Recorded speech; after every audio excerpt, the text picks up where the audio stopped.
if social media were neither social nor media? Welcome back to the Idea Supply Chain, where we take a look at where ideas come from and what makes them valuable. In today's episode, I wanted to dig into the idea of social media and taking away the social and media parts. Now you're probably thinking, Leo, what the hell are you talking about, man? That doesn't make any sense. Nobody's going to use social media that is neither social nor media. But what if they did? As I was building out my AI co-founder, if you saw the last video, one of the things we realized is that I'm having trouble getting people to use it effectively.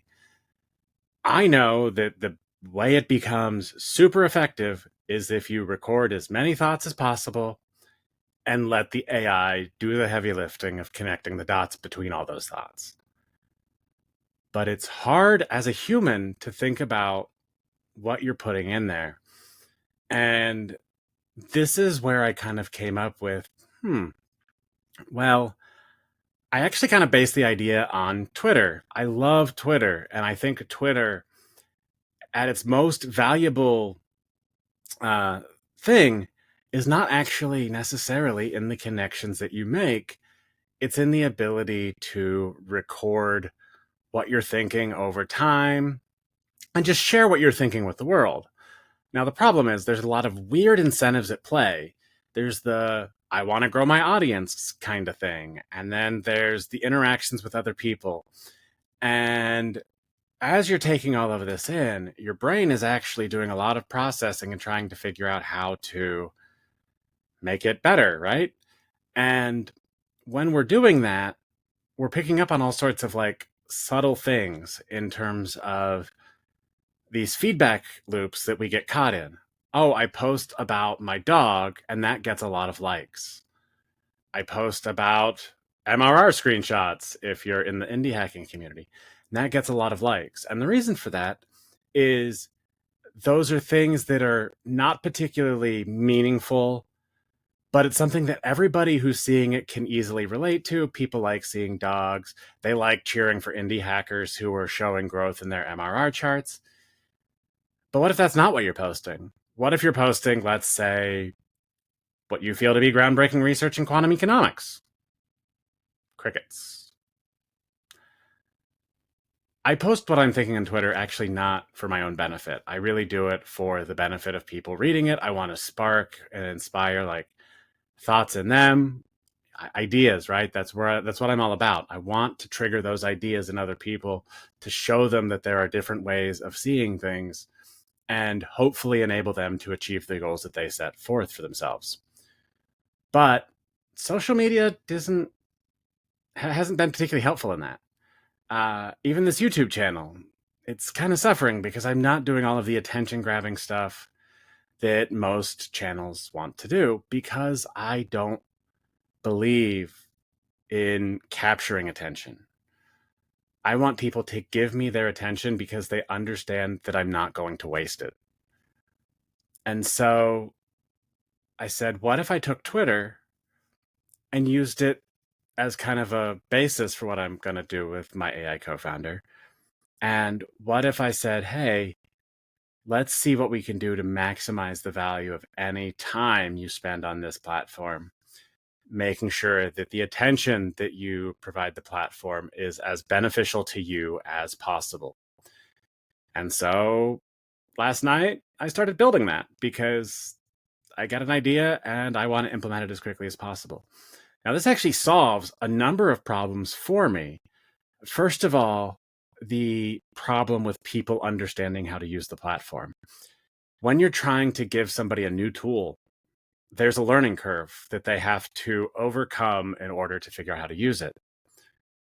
When they're paying, a bunch of money, okay, they're willing to put in that time and effort into figuring it out. Or there's people with training programs, courses, all sorts of things like that can help shrink that learning curve down as much as possible. But if you don't have that, there's another way, and that is make it look like something they already know how to use. And I'm guessing that most people on Earth have either used Twitter or Threads or Farcaster or Blue Sky. They're all the same, right? And so having this interface that is actually very, very similar is something that people will be able to figure out very quickly. There's much less of a learning curve. And then some interesting things can happen. Okay, but you're probably thinking, well, this is great. They're tracking their thoughts. But how does that look in any way like Twitter? Like, is it just a Twitter of one? Throwback to the Army of One days. I still say, with the Army of One slogan, you just know a bunch of people showed up and go, what the hell are all these other people doing here? Anyway, I digress. But I didn't want that feeling, because I feel like that on Twitter enough, frankly. I put things out there and then just, again, crickets. But if you remember, I believe 2 videos ago at this point, or possibly last video too, I talked about the idea of a submind. And this is something that is like an AI that can focus on something very specific for you.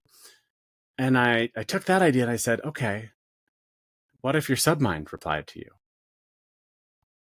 Now, this unlocked all sorts of really cool things, because I can factor in the idea of questions.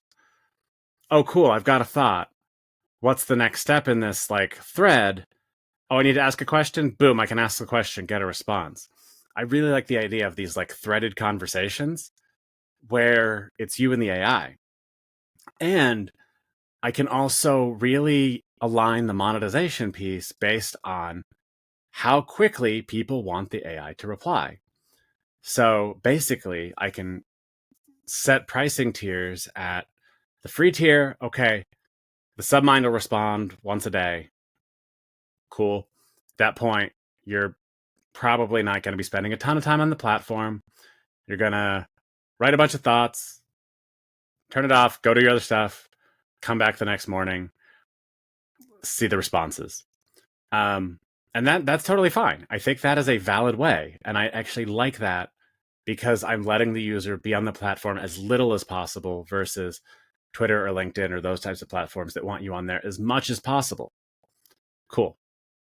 Also, I can give people the ability to get faster response times, like, 4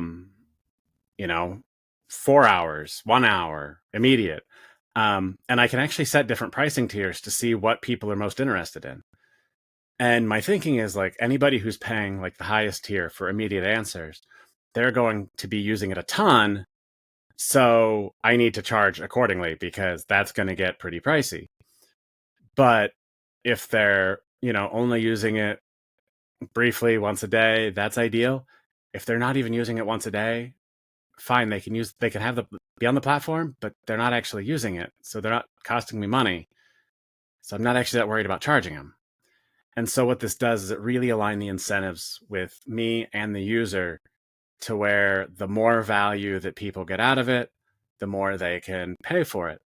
And then there is actually another really interesting social aspect that I've been playing around with, which is this idea of being social without being social. And again, that sounds weird, but hey, I'm building social media that's neither social nor media, so bear with me.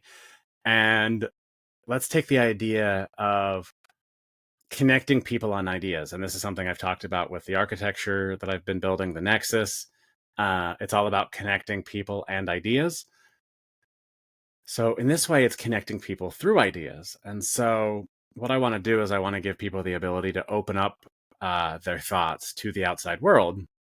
And once they do so, that thought can actually be pulled in to help other people answer questions, get insights, whatever.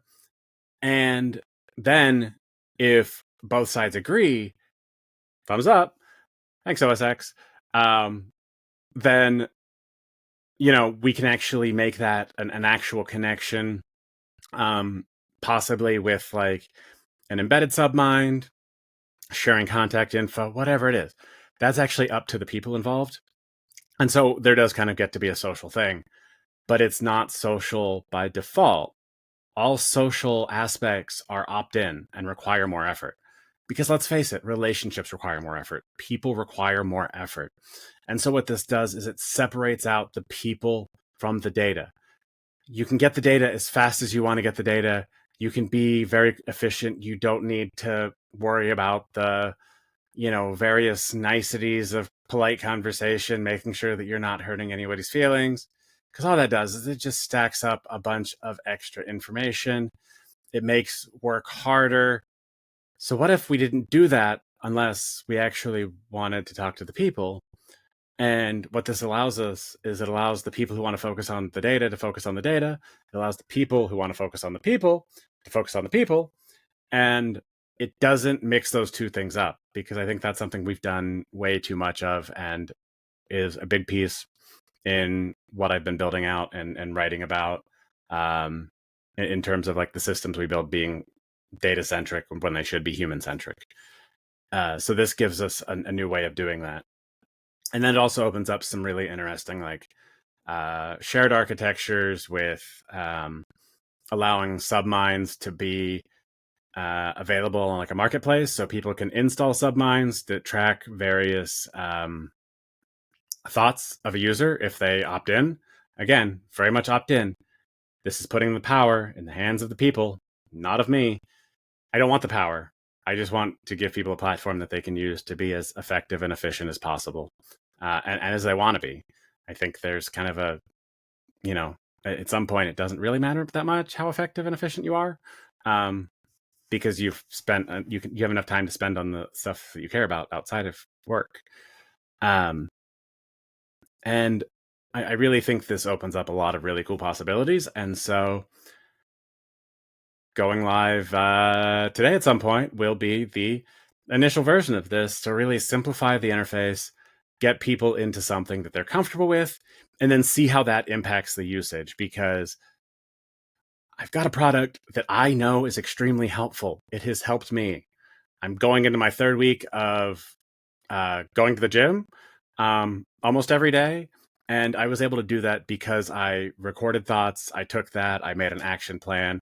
I just minimized the amount of energy it took for me to figure out what I needed to like go to the gym and do. And so, hey, give me a workout plan for somebody new to the gym for 3 weeks. And boom. Okay, great. Day one, I walk on the treadmill for half an hour. Perfect. That's the kind of thing I'm talking about. Also, like all too often, we limit ourselves because we put in all of these extra steps. Oh, well, I can't go to the gym because I don't know what I'm going to do there.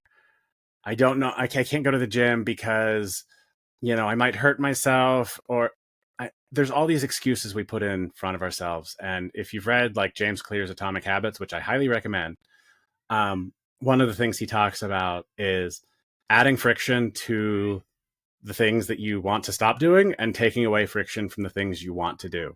And so I want to take away all the friction I can from the things that you want to do so that you can do more of the things you want to do, because that's what the internet should give us, not this weird dystopian hellscape that social media can certainly turn into. Social media is very weird because I've always said it can be like the brightest place on earth or the deepest circle of hell. And sometimes both on the same day. On Twitter, especially, you get what you're looking for. So I've always, that's another one of my sayings. Twitter, you get what you're looking for. So you better know exactly what you're looking for. Because these social media platforms really tie into our deepest patterns that we don't always see. And so makes it very hard for us to be in control. So I'm flipping that script and I'm saying, let's put people in control. Let's let them dictate what their intentions are, what they want to do, and build on that to help them live the life that they want to lead. And then all of a sudden, we have social media that is neither social nor media. It's very inwardly focused because it's all about you. And let's face it, when we're on social media, we all know it's all about us anyway, right? We're the main character in our own story. So this allows you to actually be that main character. Anyway, hope that's interesting. I'm really curious to see how this experiment goes. I was really excited by the idea, and we'll see. I don't know. I've done a lot of shit. Some of it works well, some of it doesn't. Um, but I felt it was worth exploring because I think this really checks a lot of the boxes in terms of what I was trying to accomplish. So let's see how it does, shall we? Anyway, that's it for today. Thanks for watching, and I'll see you in the next video.